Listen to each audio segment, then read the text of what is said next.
Hello guys, it's me again, Krong TV. Today's video, pag-uusapan natin ang limitasyon ng Baryon Mode. Pero bago ang lahat, huwag niyong kalimutan mag-like at subscribe upang lagi kang updated sa mga susunod na videos. So guys, nakita nga natin na halos nagamit na lahat ni Naruto ang kanyang powers.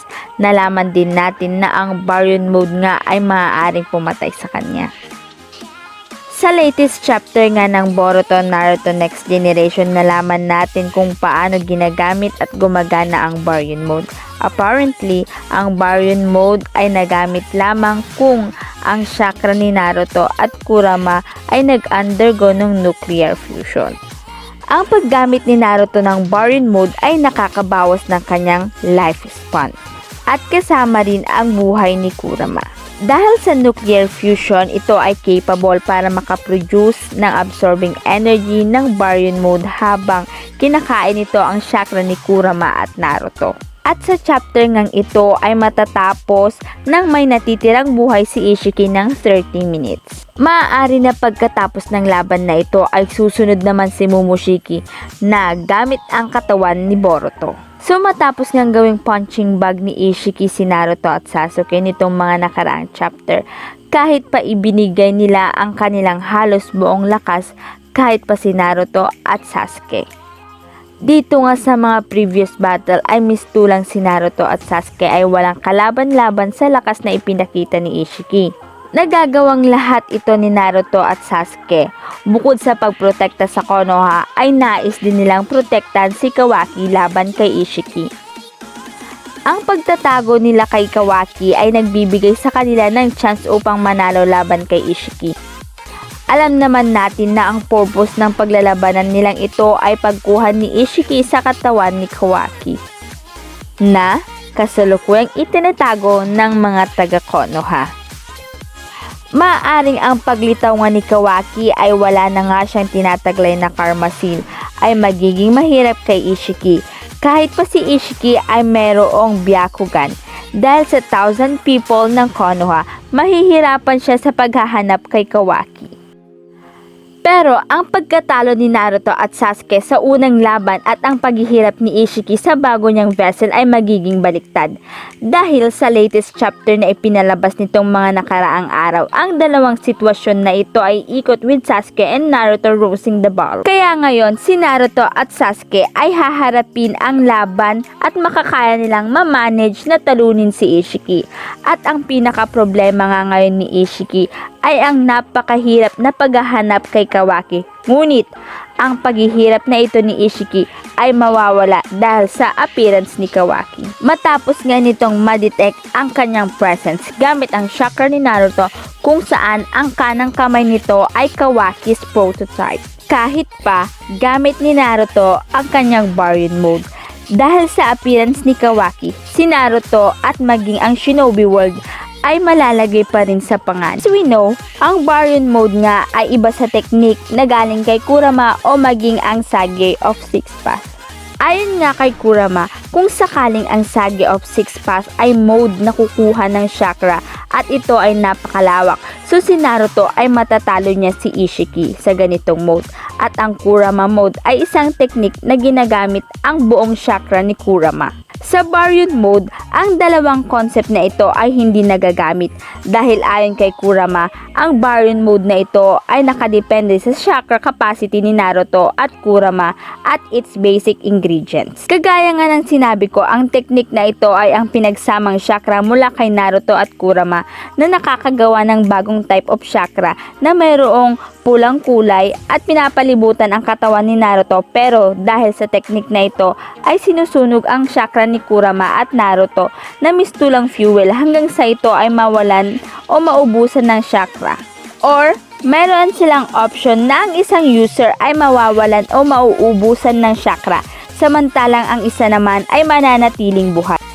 Pagdating sa chakra capacity, ang pagiging Uzumaki ni Naruto ay ang pagkakaroon ng malaking chakra capacity kumpara sa ibang clan. Pero kung ikukumpara kay Kurama na tinaguri ang pinakamalakas na beast sa lahat ng mga nine-tailed beast na ginawa ni Rikudo mula sa Kaguya's chakra tree. Ang capacity ng Uzumaki ay hindi maikukumpara rito. In other words, ang chakra capacity nga ni Naruto ay paubos na dahil sa Baryon mode na ito. At ang huling oras nga na nabubuhay si Ishiki ay maaaring hindi abutin ni Naruto.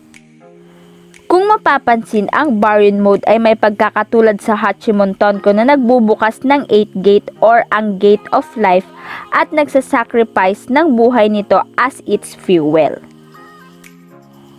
Ang Hachimon Tonko ay isang level na kung saan ang user ay binubuksan ang kanyang chakra.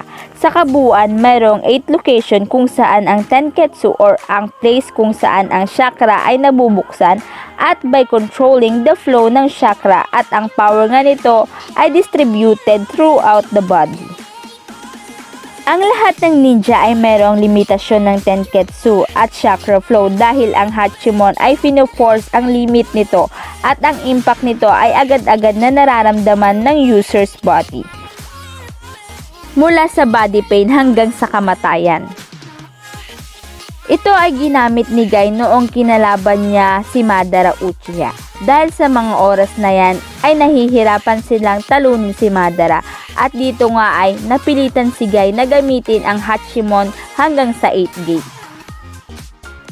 By opening the 8th gate or opening the flow of its life chakra at ang Hachimon Tonko chakra kung saan originally ay green ay magiging red blood matapos nitong dumaloy ng life energy is opened.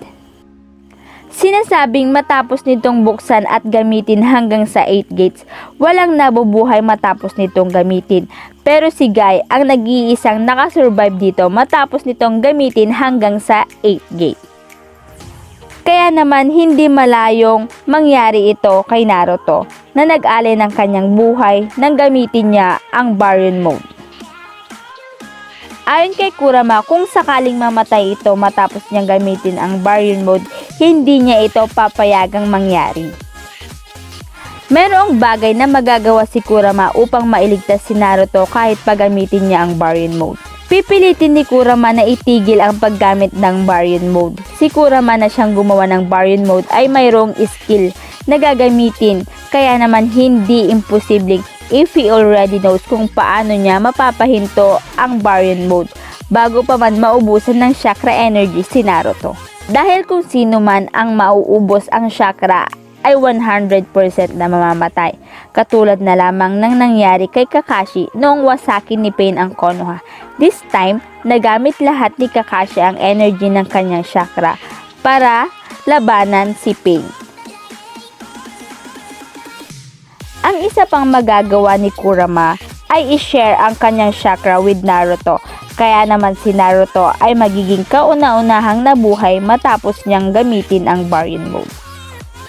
Kung sakaling ito ay mangyari, ito ay ang pinakamalungkot na pangyayari with Kurama living na nagsakripisyo para mailigtas si Naruto. Dahil nga sabi ni Kurama hindi niya hahayaang mamatay si Naruto sa paggamit ng Baryon mode.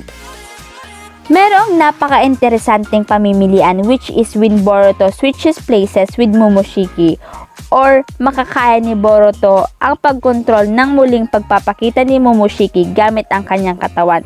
Sakaling ito ay mangyari, mayroong option si Boruto para i-absorb ang Baryon mode at i-extract ang chakra mula sa Baryon mode at ibigay ito kay Naruto hanggang si Naruto ay makarecover sa pagkaubos ng kanyang chakra dahil kailangan ni Momoshiki si Naruto at Sasuke to train Boruto's body. Kaya naman kung kukunin ni Momoshiki ang katawan ni Boruto ay makakagamit na siya ng katawan na na-train na.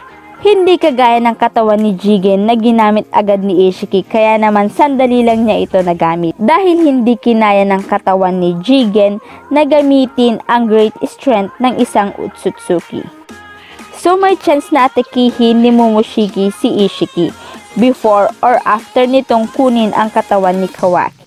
Dahil ayaw rin ni Momoshiki ang plano ni Ishiki na ilagay si Boruto bilang pagkain ng paggising ng Jubi bilang seed sa Divine Tree.